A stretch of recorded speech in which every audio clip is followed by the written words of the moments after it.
A win for the Sabres and a rumor that we have got to talk about and a response. Does Rasmus Dahlin win out? If not, do we have to be thinking about it? Coming up on today's episode of the Locked On Sabres podcast.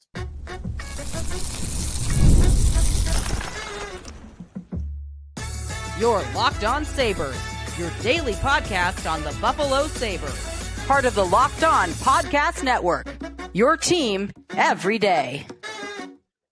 What is up, everybody? Welcome into this Tuesday edition of the Locked On Sabres podcast, and thanks for making us your first listen every day. We are free and available wherever you get your podcasts. That includes checking us out on our YouTube channel. You can watch the show there, like and subscribe us on YouTube. Part of the Locked On Podcast Network, your team every day.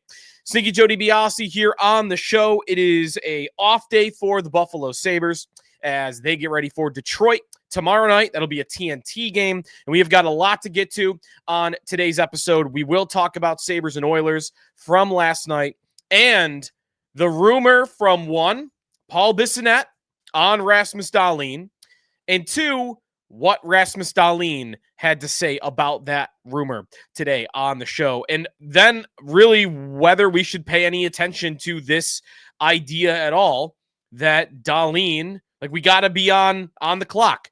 The doomsday clock. The Dahlin doomsday clock is something that I kind of want to build and introduce here. And that just because there's a clock doesn't mean that it's close to midnight, right? Right now, I looked up how the real world doomsday clock works and where it's at right now. Something I would have known maybe a couple of years ago, but didn't know where it is sitting now. And, you know, there have been times where the doomsday clock is 10 minutes to midnight or 15 minutes to midnight, which is by that clock standards pretty far away from doomsday. And it's been 90 seconds recently. I believe it's at 89 seconds right now, which is the closest that it's technically ever been. What the thing that they vote on, there's a panel that does it.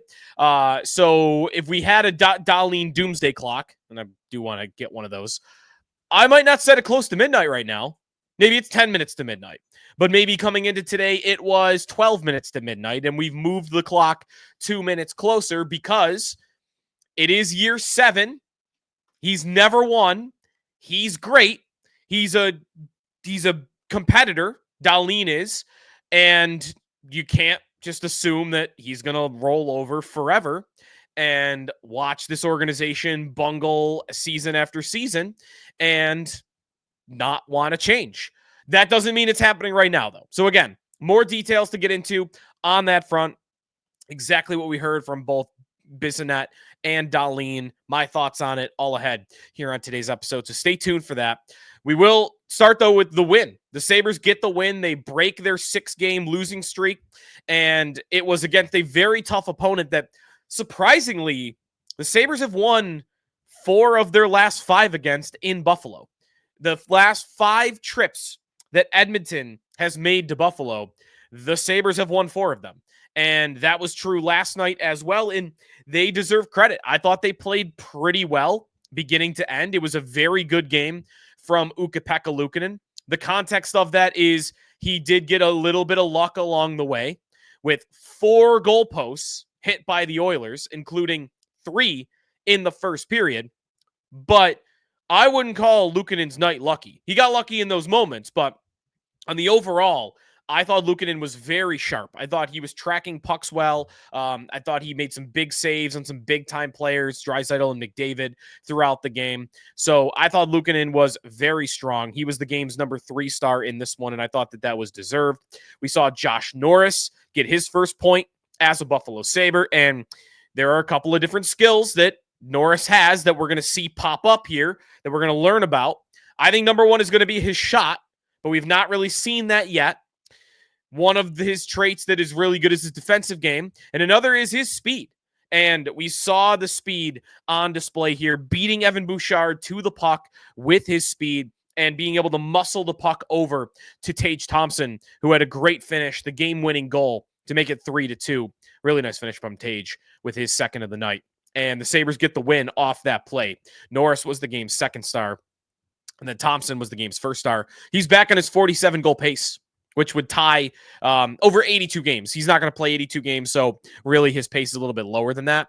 But Thompson, goal scoring wise, has continued to be great, playing on the wing for the majority of this season. The number one thing, though, my sneaky star of the game, we did not have this player on the official 3 stars. I would have voted for him as the game's number 1 star, honestly. And that would be Ryan McLeod.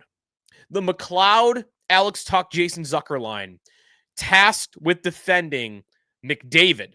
And then McDavid and Draisaitl at the same time. Those two got put together at some point in the first period. They played a lot together over the course of the game. Let's see. They played 5:28 together at 5-on-5 with Zach Hyman as one of their wingers. And then they played another 1:16 with Corey Perry. So you had 7 minutes of 5-on-5 ice time where those two were out there together. So again, it wasn't the whole game, but that's a super line when Draisaitl and McDavid are playing together. And it was the McLeod line that was tasked with keeping them in check. And they really did. They really did. And I thought it was kind of incredible how well they did. Now, they had their chances. And Draisaitl hit goalposts, and so did McDavid. And they had their chances that Luukkonen stopped. They definitely had their chances. No doubt about it. There's nobody in the league that's going to keep them in check for an entire game. But I thought in check is the way to put it. I feel like I keep repeating myself saying that, but that's the best way to describe it. The best you could do against those players is keep them in check, and I thought that Ryan McLeod did that. He is one of the few players in the league that can skate with McDavid, and he did that. His speed is undeniable. Ryan McLeod, he probably knows some of McDavid's tendencies from playing together for a couple of years and practicing against each other for years and years. So McLeod, who's playing with a lot of confidence right now and a lot of speed, was up to it against that line. And at the end of the night, if I told you Ryan McLeod's going to play against the McDavid line all night and he's going to come out ahead on a majority of his advanced stats on the night, where when McLeod's on the ice last night, the 14 minutes and 46 seconds of even strength ice time that he played, shot attempts were 14-13 in favor of the Buffalo Sabres. 9-8 was the shots in favor of the Sabres. 1-0 was the score. Sabres scored once while McLeod was out there at 5-on-5. The Oilers did not. The scoring chances were 9-6 in favor of Buffalo while McLeod was out there. The high danger chances were 5-4 when McLeod was out there. And finally, the expected goals while Ryan McLeod was out there, 1.07 for the Sabres, 0.74 for the Edmonton Oilers. Hats off to Ryan McLeod. Great game by him. He's so good defensively. He kind of also is an example. I talked to Tom Gazzola, who covers the Oilers, yesterday about this, that one of the things he got criticized a lot for in Edmonton that I don't see him getting criticized for in Buffalo is hitting. What Tom told me is that Edmonton was all over him all the time about his lack of physicality. And again, that's not something that really comes up here when it comes to McLeod, but it's true. I mean, it's definitely true. McLeod on the year has been credited with 16 hits in 60 games. That's almost amazingly low for the entire team. In fact, if you look around the roster, it's dead last. McLeod has fewer hits than anybody on the team. Next is Owen Power, who has 23 in 63 games. Zach Benson has 24 in 57 games. If you look at the other centers on the Sabre roster, again, McLeod is 16. Thompson has 57. Krebs has 106. Cousins, who's no longer here, had 148. 148 for Cousins. 16 for Ryan McLeod. I mean, Tyson Kozak is next below him, and he's only played 11 games. The point I'm getting to, though, is I don't care about any of that. I don't need it. I don't need it. Ryan McLeod, I think, is the best defensive forward on the Buffalo Sabres, and he hits the least. It's just more evidence that the game has changed, and sure, you want some physicality, but there's not as much make a hit to take a guy out of a play anymore, because you're kind of taking yourself out of the defensive play as well. McLeod does not do that. It's stick checking. It's getting in front of a player. It's getting in their lanes. It's, stick lifts and taking the puck away. and he gets the results. So a little bit of a different type of defensive center, but McLeod has really done the job, and he did it against the Oilers. And I think one of the biggest reasons that they won last night. So good for the Sabres. They get their first win in 6, or first in 7. They had lost 6 in a row. When we come back, what is all the hullabaloo about Rasmus Dahlin that happened today on social media that made it to Dahlin? He talked about it all ahead here in the Locked On Sabres podcast. Today's episode of Locked On Sabres is presented by Factor. Looking to optimize your nutrition this year? Factor makes eating well easy with chef-prepared, dietitian-approved meals that are fresh, never frozen, and ready to heat and eat in just 2 minutes. Over 40 options across 8 dietary preferences.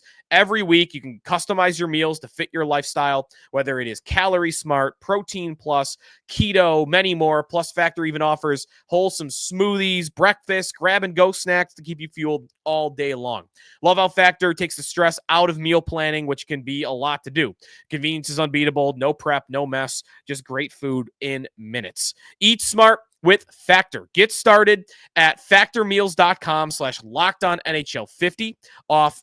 Locked On NHL 50 off, I should say, and use code Locked On NHL 50 off to get 50% off your first box plus free shipping. That's code Locked On NHL 50 off at factormeals.com/Locked On NHL 50 off. Want to make sure you got it to get 50% off your order plus free shipping on your first box. Sneaky Joe DiBiase back here on the Locked On Sabres podcast as the Sabres get the win, get ready for Detroit. What about the whole schism, whatever you're going to call it, with Rasmus Dahlin today that was started by Paul Bissonnette of the Spit and Chicklets podcast on the Barstool Network, and also, of course, the TNT broadcast, which, funny enough, he's on the TNT broadcast, and tomorrow the Sabres play on TNT. So we'll see if it comes up. I kind of bet it won't. But what Bissonnette said is that Rasmus Dahlin met with general manager Kevyn Adams last week and made it known that if things don't change quick, he's gone.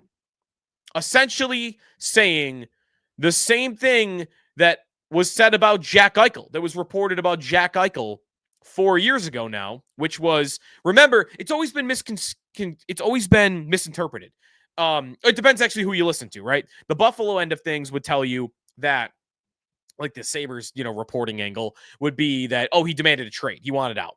The Eichel side, remember at the time, the report was he said he wants a trade if they're going to rebuild. There was that caveat, if they're going to rebuild.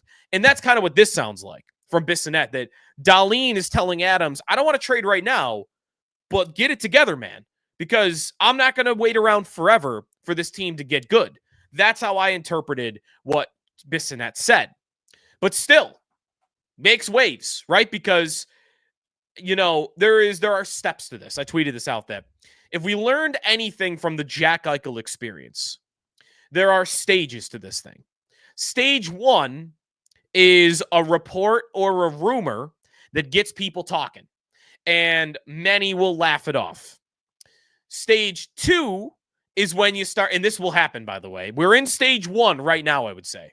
Stage 2 is when the other fan bases and the other media start constantly writing or talking about what it would take to get Rasmus Dahlin to their team and start throwing out some of the worst trades that you've ever seen.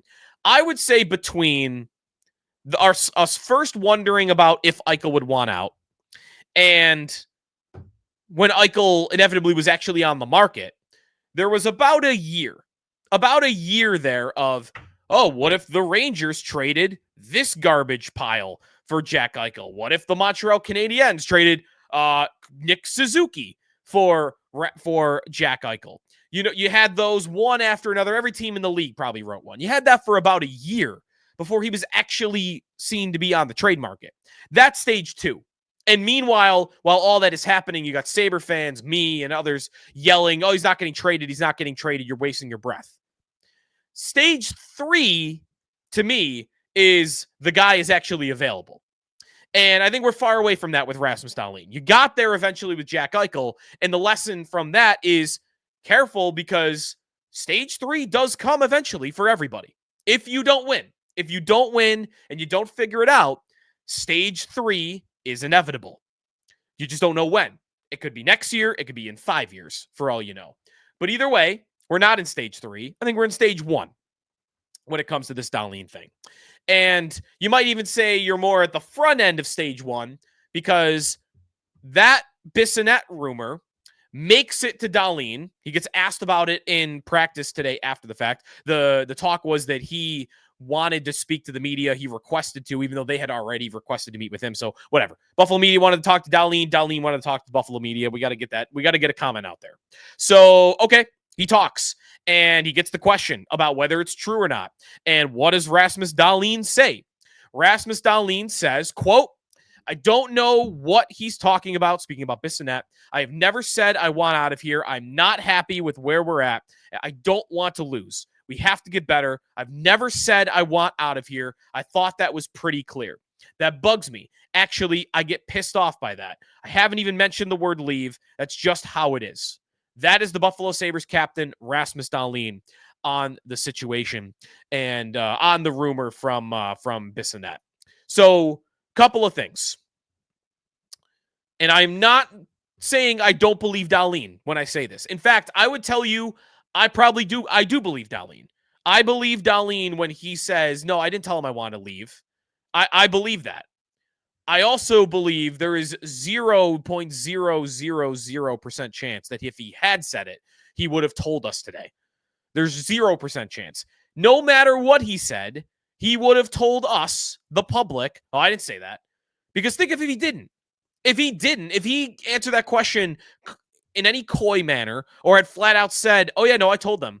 I'm not staying here forever. We got to win. If he had said that, I would have defended him. If he had got up in front of the podium and said, oh, I told Adams exactly that we better start winning here because I'm not staying here forever. If he had said that, I would absolutely defend his right to do that as a competitor and as an elite player and as a use a leverage point to the Buffalo Sabres. Get your freaking act together, because I'm not going to be here till 35 years old watching you go from 30th to 25th to 28th to 29th. But he didn't say that, and he would have never said that. So he didn't. So that, again, that's not for me to say I don't believe Dahlin. It's just I believe Dahlin for other reasons. I don't believe Dahlin because he said I didn't say it. He couldn't say anything different. So there's that part of it. Then there is, if we even like the idea that he would have said it. You know, I think a natural instinct from many fans would be, my guy wants out. Oh, no, quitter. Get him out of here. I don't want him anyway. He's terrible. That is a very natural landing point for a sports fan, I think, because it happens in every single situation in sports.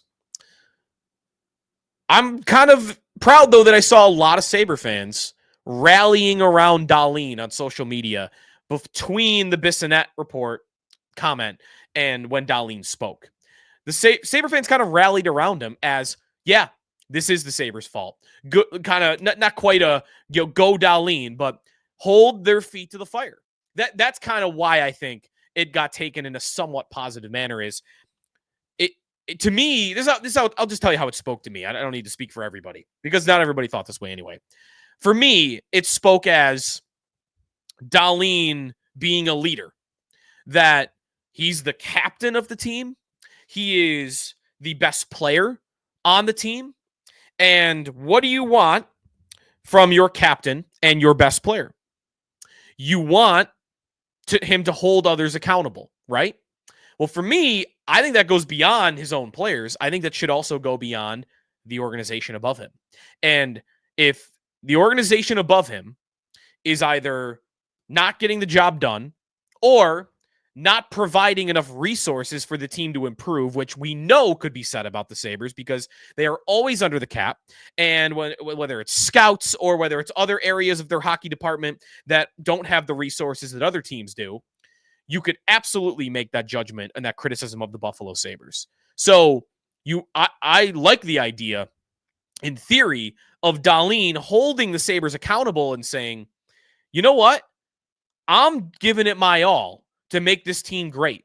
I've gone to work. I've made myself a better player after a really tough start to my career.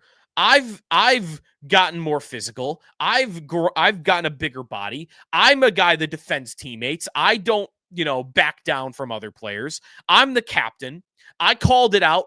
If you're Dahlin, I called it out. The night that Thompson got hit and I wasn't on the ice and nobody did anything about it. What did I say in postgame? I didn't say what Jason Zucker said, which was, oh, well, we wanted to win the game. Dahlin got up there after the game and said, that can never happen again. And I don't know what he said to his teammates in the locker room, but I want to imagine it's something like that. Check, check, check. He checks all the boxes. And if he is thinking, well, I'm doing everything I can to make this team better, and you look upstairs and it appears as though they're not, that the owner and the general manager are not matching your energy, are not matching your commitment to the hockey team, you better believe that I would be upstairs in their face telling you got to get your crap together or I'm going somewhere. Because I'm not going to give you my 110% and watch you not give yours. That, to me, is the idea of that being a message from Dahlin really got me energized today. Again, I'm taking some leaps here, though. I'm putting words in Dahlin's mouth, and I'm stretching it a little bit. But even the idea, the potential of that's why I liked hearing that Dahlin would kind of, go to management in a meeting and be pretty clear. Like, we've got to be better. I'm not going to sit here losing forever. So again, wording, how it went. We do know that Adams and Dahlin had a long meeting together. We know that happened. Adams spoke to it even on Friday. But, it very well could have just been about the future of the team. And I'm sure Dahlin would have some say in that. The Sabres probably learned some lessons from Jack Eichel that they probably want their captain involved in the direction of the organization. He's the best player on the team, and they're not going to want him to leave the same way the last guy did. So I don't believe that Dahlin got to saying, I'm out of here if we're not going to win. I don't believe that got to that point, personally. But again, I wouldn't have been that offended even if he had. So, all right, let's believe, for sake of conversation, and let's believe Dahlin that he didn't say it. Should we still be thinking about it? Get to that when we come back here on the Locked On Sabres podcast. Today's episode of the Locked On Sabres podcast is presented by Wonderful Pistachios. Looking for a snack that's both delicious and nutritious? Crack into a good source of protein with Wonderful Pistachios. Wonderful Pistachios, one of the highest protein nuts. Each 1 ounce serving is 6 grams of protein, giving you over 10% of your daily value. Plus, they're packed with fiber and better for you unsaturated fats to help keep you feeling fuller longer. Love the no shells variety. Perfect grab and go snack for busy days, whether I'm snacking at my desk. Tonight, I'm going to the golf simulator, and what's the snack I'm going to be bringing? Maybe a big bag of Wonderful Pistachios. I'd have them in front of you right now, but they're actually in my golf bag in my car, so I can't show you right now. Get snacking, get cracking with the snack that cracks a protein punch. If you love cracking open every shell for that satisfying crunch, the in-shell options, by the way, are a classic favorite. Those are available to you as well. Get snacking, get cracking. Visit wonderfulpistachios.com. You can learn more, again, at wonderfulpistachios.com. Sneaky Joe DiBiase back here on the Locked On Sabres podcast. The Sabres in Detroit tomorrow night. We're talking Dahlin, who says he did not tell Kevyn Adams that if the team doesn't turn things around soon, that he's going to want out. Should we think, though, that there will come a time where that will happen? And should we yet be thinking about Dahlin's timeline of being a Buffalo Sabre and whether or not he could get to a point where he does ask out? And my answer to that question is it should be in the back of your minds, but it shouldn't be on the forefront of your minds for today, maybe for today, for tomorrow, because this popped up in the media and it's a story. So, while it wears out its welcome on the news stream, yes, but for the rest of the year, for the offseason, for going into next year, not something that's on the forefront of my mind. More on the back burner. But it is back there. It is back there as a thought because there are similarities between Eichel and Dahlin. Although, to be fair, Dahlin has already gone longer with the Sabres than Eichel had. Eichel played 6 seasons for the Buffalo Sabres, whereas Dahlin and Eichel got out at his age 25 season was in Vegas versus Dahlin, where I guess it's close.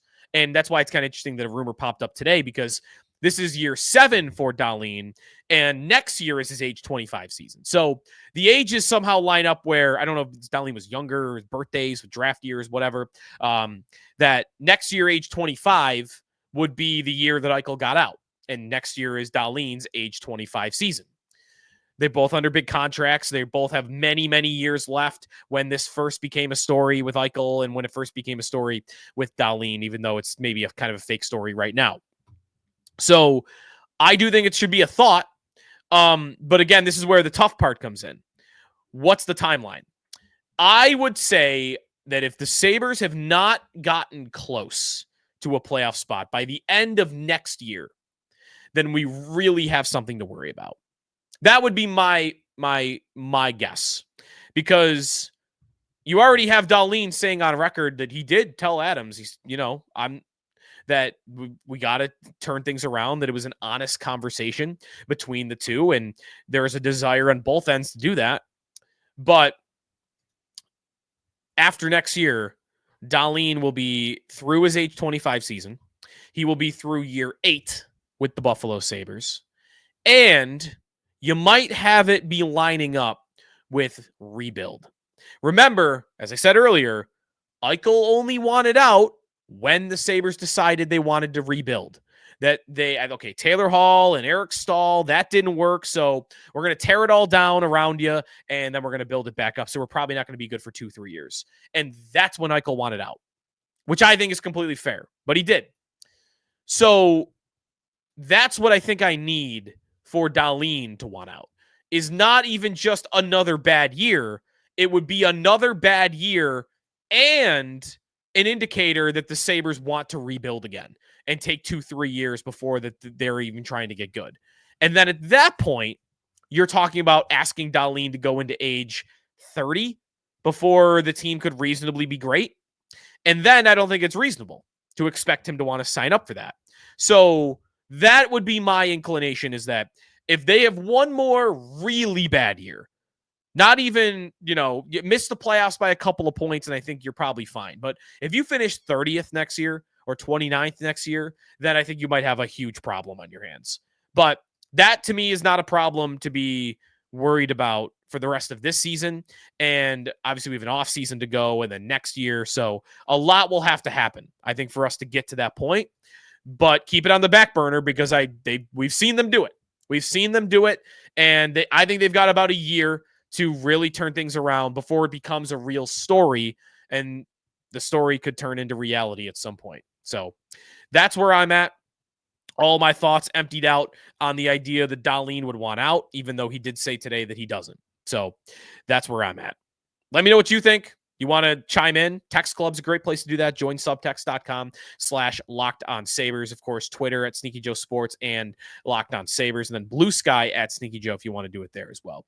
That will do it, though, today for the Locked On Sabres podcast. Didn't think this would be today's topic, but there it was, sitting for us.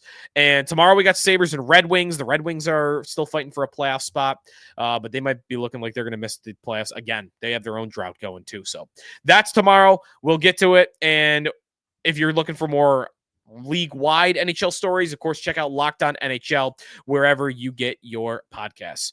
We'll talk to you tomorrow here in the Locked On Sabres podcast, part of the Locked On Podcast Network, your team every day.